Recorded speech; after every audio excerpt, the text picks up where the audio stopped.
Mana-mana yang tinggal di Lembah Kelang, jangan lupa follow page MAPIM.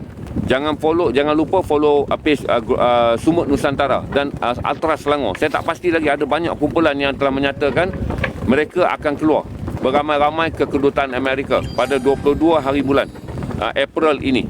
Okey, 22 April ini. Siapa saja boleh pergi.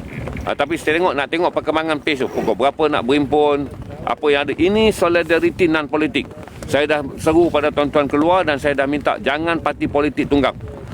Jangan parti politik tunggang dan tak ada orang politik boleh situ. Kalau siapa nak bucap, biarlah abang-abang motor kita bucap. Biarlah abang-abang Ultra kita bucap. Ultra, ini masa untuk mereka. Jadi page tadi tu Ultras Selangor. Kemudian MAPIM dia jadi penyelia je. Ultras Selangor. Jadi tuan-tuan pergi, mereka akan pergi untuk menyampaikan solidariti depan kedutaan Amerika. Kerana kita tahu yang jahat ini Amerika, kita tak boleh protes saya kerana saya tak ada kedutaan. Jadi dalam protes itu adalah untuk meminta, satu adalah Gaza dibebaskan. Yang kedua, kita nak menjelaskan bahawa pada 22 hari bulan April 2026 akan ada demonstrasi di banyak bandar-bandar Eropah sempena 26 hari bulan tu ada GSF Parliamentary Conference, di mana ahli-ahli parlimen daripada seluruh dunia dikumpulkan di Brussels, Belgium, untuk mengeluarkan satu deklarasi. Ahli parlimen Malaysia pun akan hadir, InsyaAllah daripada kerajaan dan pembangkang. Saya dimaklumkan kerajaan dan pembangkang, saya harap eloklah hadir. Kerajaan sama ada suka tak suka, pembangkang sama ada suka tak suka, datanglah, kerana ini adalah soal Gaza.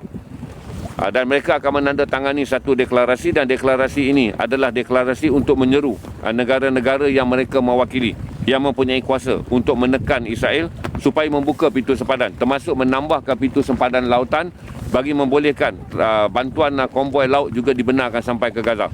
Jadi ada 5-6 deklarasi kat situ. Tuan-tuan boleh baca, cari saja. Cari GSF. Okey. Parliamentary. Parliament, P-A-R-L-I-A-M-E-N-T-A-R-A. Parliamentary Conference. Tuan-tuan akan dapat detail dekat situ. Perincian yang dirancang oleh GFF Darat ketika GSF Lautan. Ketika Sumut Laut bergerak, Sumut Darat sedang menganjurkan conference untuk mempengaruhi ahli-ahli parlimen di seluruh dunia dengan memanggil jurucakap dunia dari segi PBB dan aktivis-aktivis yang memperjuangkan nasib Gaza daripada dunia Islam dan bukan Islam, untuk memastikan bahawa deklarasi itu diluluskan dengan semaksimum mungkin tanda tangan ahli politik daripada seluruh dunia.